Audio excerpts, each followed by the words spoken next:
Back to day 2, which is all about how to get your man to lead you, to take the lead. Okay, but first, I am Lisa, a conscious relationship coach and healer, specifically helping mums to feel fucking confident and happy and loved in their relationship.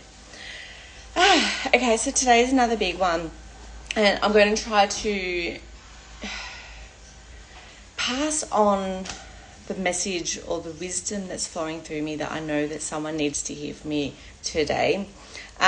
This is a very big topic, and I'm going to be sharing some really big concepts in this live that I'm not going to be going in the nitty gritty about, because that's something I do with my one-on-one clients just because it's so massive.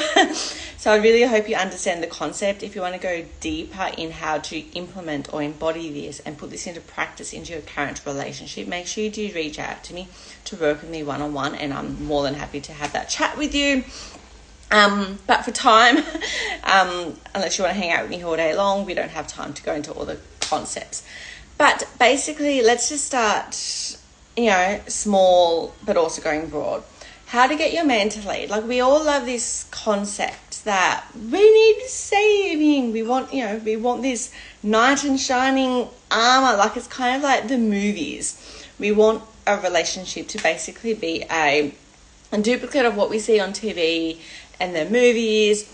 And I know when I was with my daughter's father, and I was with him for a decade, and he used to always, it was kind of like this constant argument with us, because he kept accusing me of, I just want our relationship to look like what was on Home and Away. And as much as I denied it, a big part of me, that's exactly what I wanted to create. But then I was getting frustrated that wasn't exactly happening. And here's why, and I want you to let me know, comment if any of this resonated with you. I grew up, and it definitely wasn't a picture perfect marriage with my parents. Love them dearly. They're still together. But there was definitely, I never saw any passion. There was never any loving. It was very much of an unhealthy, some people might even say it was a very toxic relationship. I don't doubt that they do love them in their own unique way. But it was very much kind of like how our generations have treated relationships, where you're basically constantly complaining about your partner, putting them down, criticizing them. You're tearing them down to some level. They can never do anything as good as you. And it was kind of like this belief that if I want things done right the first time, if I want things done perfect, then I need to do it myself. And then the women were constantly doing it all. They were managing the household, they were cooking, they were cleaning, they were looking after the kids, they were still having jobs. They were basically, running everything. But then underneath it all, they had this resentment towards their partner because they're so lazy, they're selfish, they don't do anything. And it was kind of like, that's just the dynamic. And I spoke a bit about this yesterday. Like, that was the very old paradigm way of relating. And even though I say it's the old paradigm way of relating, it's actually still how people choose to do relationships today. And then they wonder why it's very stagnant. And the reason why that is because people are relating from a place of 50-50. And it's kind of like, I had this download over the weekend, and I was going to talk about it, but I chose not to because I chose to talk about this. And it's kind of like, is feminism killing your relationship? And when I say about that, I'm not going to go into the whole feminism movement. I was raised by feminism, and I was like, this whole equal rights, we need to do everything equal. And with that energy, people were also trying to show up in relationships as equal.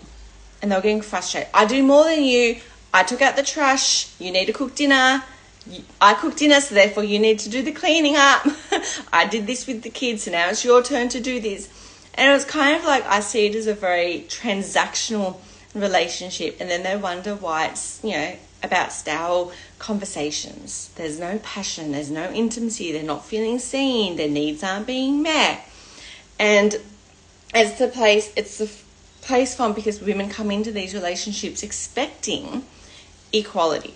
And that's never going to happen, because men and women were designed differently for a reason. So continuing to expect equality in a relationship is never going to work. And the way you get your man to lead is, you can't get your man to lead if you're going to be showing up as the man of the house. If you know what I mean. Like, to get your man to lead, you need to soften into your feminine. Polarity is what creates lasting passion. Polarity is what's creating that live love that stays alive in your relationship. Polarity is what creates the attraction. And if you're coming into this relationship from, I just may as well do it myself, you can't do it right. And it's kind of like this energy of controlling your partner. You're expecting your partner to express themselves the same as you. You're expecting your partner to communicate the same way as you do. You're expecting your partner to do everything how you do it. When that's never going to happen, because men communicate in a very different way than what women do.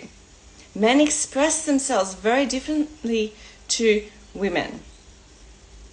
And when you're trying to control someone, you didn't take that trash out right, you used too many pots when you're cooking dinner, you didn't clean up good, or you didn't clean up when I wanted you to. Like, for instance, that was one big argument I used to have with my father's daughter. I expected him to clean up like straight after dinner, where he was wanting to clean up, after he's rested for a while. And it was kind of like, that's what creates a lot of tension in relationships, okay? So bringing back to how do you get your man to lead, you need to soften into the polarity, allowing your man to step into their masculinity, because that's who they are at their core. And that's, men when they're in their masculine is when they're into their commitment. They're the protector. They're devoted. They're on a mission. You need to allow them to have a purpose. Okay? And when you're tearing them down, or basically telling them that they're not good, that you do things better than them, that you don't appreciate them, you're taking away their purpose. You're taking away their mission. You're basically taking away some of their masculinity. And that doesn't feel good for them. That's what's going to make them feel worthless, not good enough. They're going to go into their little man cave and not want to come out, and you're wondering, what is wrong with you? What is wrong with them is that you've basically just stripped away their purpose. Maybe not intentionally, maybe not consciously. And if you've got kids like me, it's kind of like, how can you expect your kids to do something for you if you're making them feel like shit, really? Like, do you mean to? No. But you're making them feel like they can't do it, do you really think they're going to keep wanting to do it?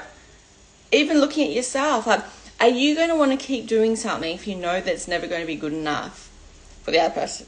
Are you going to do it knowing that you're going to be criticized for it? No. You're going to avoid doing the thing because you don't want to be put down. You don't want conflict. You don't want the tension. So for you, it's just easier not to do it. Or for your partner to not do it, okay? So to get them to lead, it's basically healing your relationship with the masculine comes first. Because so often that rage that we have towards men prevents us from allowing them to step into their power. And only men that are in their power will have the ability to lead us. And another beautiful way to look at how to get your man to lead is they may lead in a way that you're not expecting them to. Okay, you need to start appreciating the small things that they do to provide for you, to care for you. It may not be what you see on the movies or the TV, but that's where communication comes in. Telling your partner, what do you need? What would you love for them to do? And then allowing and receiving that. And then a beautiful way to do this is for you to focus on dropping in and embodying your most feminine self. And the feminine self is all about expression, self-expression, playfulness, being vulnerable, being that wild, chaotic person. How can you bring more playfulness into your relationship? How can you express your most vulnerable self to your partner? How can you allow yourself to be seen? How can you show up and lead from the heart? How can you open up your body to communicate with your partner? And how can you soften to receive your partner's love, allowing him to lead you, allowing him to make decisions, allowing him to provide for you? Now, it doesn't mean to be, because this makes it sound like the typical stay-at-home mom, and then the man works and provides that way. No, that's not what I'm saying. But for instance, if I'm not feeling well and the kids are chaotic, my partner will tell me to lie down, go to bed. He'll deal with the kids. He'll cook dinner. He'll do this. And to me, that's him providing for me, him caring for me. Where the old version of me, I'll be like, no, I need to do this. I'm the one that does everything with the kids. He's in and out of spinal surgery at the moment, so he's in a lot of pain. So I used to be like, no, you're in too much pain. I'll do this, and I'll soldier on. And then I would have resentment, thinking, I'm doing it all and I'm not feeling great. And then I would project that onto him. So a really good example of letting him lead is him choosing to look after me when I'm not well. Him deciding to cook dinner. He'll cook breakfast for us on the weekend. He will, when he knew I hated my drink bottle, it was frustrating me, it was annoying me, and he's just like, I'm just going to get you the one that you want. And it was just like little things like that. Can you receive those moments? Okay. And a part of me, when he said that, is like, don't be silly, I've got money, I'll just buy it. I was just being stubborn. And it was just like, it was a perfect example of when I wasn't allowing him to do what he wants to do. It was a perfect moment of reflecting on, oh my God, I wasn't letting him take care of me. And we need to stop thinking about being an inconvenience or them doing it just to keep us happy. Instead, seeing about this is the way that they lead and guide us. This is actually what makes them happy. They want to know that they are caring for us. They want to know that they've got a mission and a purpose, especially in a relationship. And just to another example, we went on a weekend away with my family, and my mum really struggles to hear when there's music on. When there's music on, she really struggles to hear conversations. So it's kind of like this sensitive topic with my parents. And my dad loves his music, and he was listening to music outside, and the minute my mum walked outside, he turned it off. And she instantly did turn it off because you knew I'd get cranky. It was kind of like this instant attack on my dad for accusing him of doing something to avoid her getting cranky.